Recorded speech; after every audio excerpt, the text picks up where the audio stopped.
area, and that involves the 407 to the north.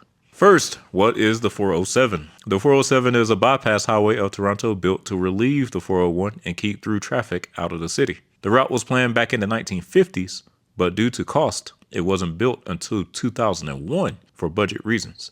Ontario officials also opted to widen the 401 rather than build the 407, as they thought it wouldn't be as necessary with a wider 401. However, it was built as a toll road, and in 1999, the provincial government sold the road for 3.1 billion Canadian dollars. It was built as a toll road. However, in 1999, the provincial government sold that toll road for 3.1 billion Canadian dollars to a private company. The provincial government built an extension of the route in 2016 that is not owned by the private company. It has been criticized for its 99-year lease, its unrestricted ability to raise prices, and the private company's ability to keep the tolls in place long after the 35 years it was expected to pay off the toll road. Some also say that the government was underpaid for the road, with some estimates saying that it was worth closer to $12 billion than the $3.1 billion that was paid for it. Tolls on the roadway have risen over 200%, despite Premier Mike Harris promising that they would not increase more than 30%. And as of 2025, Premier Doug Ford has pledged to buy out the roadway and eliminate the tolls, but that remains to be seen. Now, toll rates and other controversies aside, my personal issue with the 407 has to do with managing traffic flow in Toronto. First, we can take a look at the Toronto area. You have the 401 here closer to the city, and 407 bypassing it to the north. If two roads are equal in capacity, then naturally the majority of traffic will take the shorter, more direct path through the city. Also, the path through the city will carry more traffic as it is the more dense and developed portion of the area.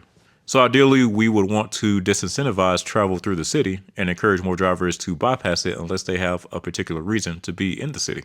This could be accomplished by either having the bypass route be superior in design and capacity to the direct route, or by tolling the direct route, or a combination of both. Well, in Toronto, they failed on both fronts. Instead of the direct route being tolled or inferior in design, instead it is toll-free and superior in design capacity to the bypass. Not only that, but the tolls on the bypass are significantly higher in costs than levels that would encourage more drivers to use it. This results in the direct route being constantly gridlocked and the bypass failing in its intended purpose. Since Toronto expanded the 401 before the 407 was even constructed, the ideal scenario would have been to either toll the 401 while keeping the 407 toll free, and barring that possibility, have the tolls low enough on the 407 so that they can attract a decent enough number of drivers from the 401 to improve traffic flow on that roadway. As a result of this poor decision making, the 401 will likely remain a congested nightmare, as long as the bypass to it is prohibitively expensive to most drivers. I drove the full distance of the 407 while I was in Toronto, and it is quite the wide roadway in its own right. But if you're going to have a lot of traffic on a highway, you want it further away from the core city rather than through it. So basically here in 2025, Toronto is stuck. Unless Doug Ford does go through with his promise to buy out the roadway and change things up. But we'll see how that plays out.